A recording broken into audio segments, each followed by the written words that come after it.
হে hi everyone, আমি makeup artist Sneha আবারও চলে এসেছি তোমাদের সাথে একটা কাজের ভিডিও শেয়ার করতে। এটা 8 ফেব্রুয়ারি আমার কিছু ব্যাক টু ব্যাক হেয়ার ওয়ার্কের ভিডিও। সেদিন আমার 6টা হেয়ারের বুকিং ছিল, তো সেই অনুযায়ী আমার কল টাইম দুপুর 2টোয় দেওয়া হয়েছিল। দুপুর 2টোর সময় শিবালয়ে আমার বুকিং ছিল। আমার লোকেশন থেকে শিবালয়ে যেহেতু খুব একটা দূরে ছিল না, তো সেই কারণে আমি ঠিক কারেক্ট টাইম মতোই বেরিয়েছিলাম। বলে রাখি যে আমার ব্রাইডাল বুকিং ওপেন রয়েছে, কেউ যদি আমাকে বুকিং করতে চাও অবশ্যই আমার নাম্বারে যোগাযোগ করো। ফার্স্ট আমার ক্লায়েন্টের লোকেশনটা বুঝতে আমার একটু গন্ডগোল হয়ে গিয়েছিল, আমি অন্য রোডে ঢুকে গিয়েছিলাম। ফাইনালি আমি আমার লোকেশনটা খুঁজে পাই এবং সেখানে ইন করি। ইন করার পরে যেটা সব বাড়িতে হয়, একটু লেট, সো আমাকে একটু ওয়েট করতে হয়, আমি একটু ওয়েট করি। আচ্ছা, এখানে আমি আর একটা কথা বলে রাখতে চাই, আমার যে ক্লায়েন্টরা স্লটে বুক করো, আমি বলতে চাইছি যে একটা ডেটে যখন আমাদের 2-3টে কাজ থাকে তখন আমরা একটু তাড়াহুড়ো করি। সেটা অবশ্যই আমাদের আগের ক্লায়েন্টকে জানিয়ে আমরা কাজটা বুকিং নিই। তারা যদি আমাদের সাথে সহযোগিতা করে তখনই আমরা বুকিংটা কনফার্ম করি। যেহেতু সিজন ওয়াইজ আমাদের কাজ হয়, তো সিজনে আমরা স্লট ওয়াইজ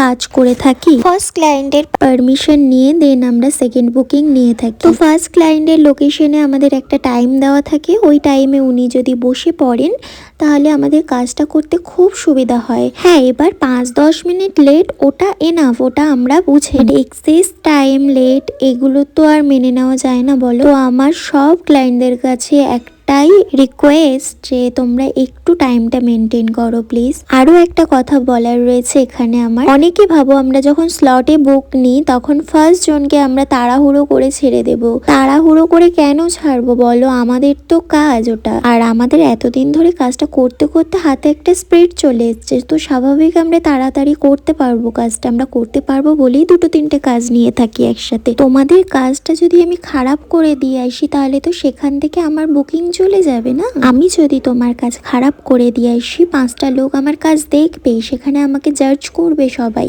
ইভেন তুমিও জাজ করবে। তুমি তো নেক্সট টাইম আমার কাছে আর কোনো কাজ করাবে না বলো। তো তোমার কাজ কেন আমি যেচে পড়ে খারাপ করতে যাব, এই ভয়টা কেন পাও তোমরা? তোমরা একটু বিশ্বাস করো, বিশ্বাস করে যখন বুকিং করতে পেরেছো, বিশ্বাস করে আমাদের হাতে টাইমটা ছেড়ে দাও না। ওইটুকুনি টাইম আমাদেরকে একটু দাও, দেওয়ার পরে লাস্টে গিয়ে তোমরা বলো যে তোমাদের কোন জায়গাটা খারাপ লাগছে। আমরা তো সেটা ঠিক করে দেওয়ার জন্য রেডি আছি, কিন্তু তোমরা যদি সহযোগিতা না করো আমাদের খুব প্রবলেম হয়ে যায় গো। সিজন চলে গেলে আমাদের কাজের এত প্রেশার থাকে না। যদি ধরো আমার একটাই বুকিং আছে তাহলে আমি তোমার কাজটা খুব ভালো করে আস্তে আস্তে করতে পারি, কিন্তু যখন আমার 2-3টে বুকিং থাকে তখন তো আমাকে একটু তাড়াহুড়ো করতে হবে। তা বলে এই নয় যে তোমাকে বাজে করে দিয়ে চলে আসবো। তুমি আমাকে বুকিং করেছো মানে আমার কাজ দেখে, আমার কাজের প্রতি বিশ্বাস রেখে আমাকে বুকিং করেছো।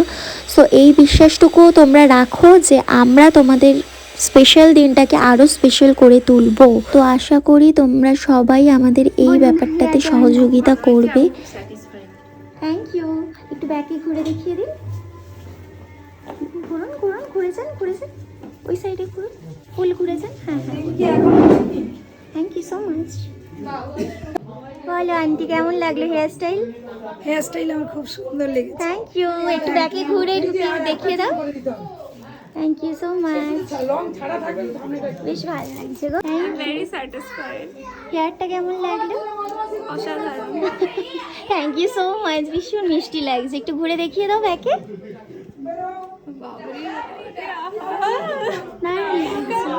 Enjoy your day. বলো কেমন লাগলো? খুব স্যাটিসফাইড। Thank you. হেয়ারটা ফুল দেখিয়ে দাও। দেখাও দেখাও, ঘোরো ঘোরো, ঘুরে যাও।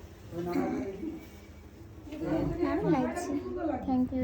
বলো দিদি, হেয়ার কেমন লাগলো? খুব সুন্দর লাগছে। Thank you. ব্যাকে ঘুরে দেখিয়ে দাও।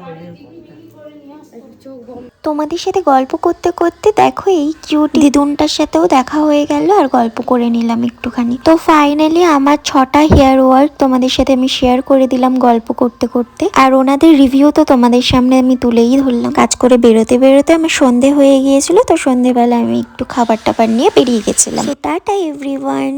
আজকের কাজগুলো কেমন লাগলো জানাতে একদমই ভুলো না। Thanks for watching, love you all.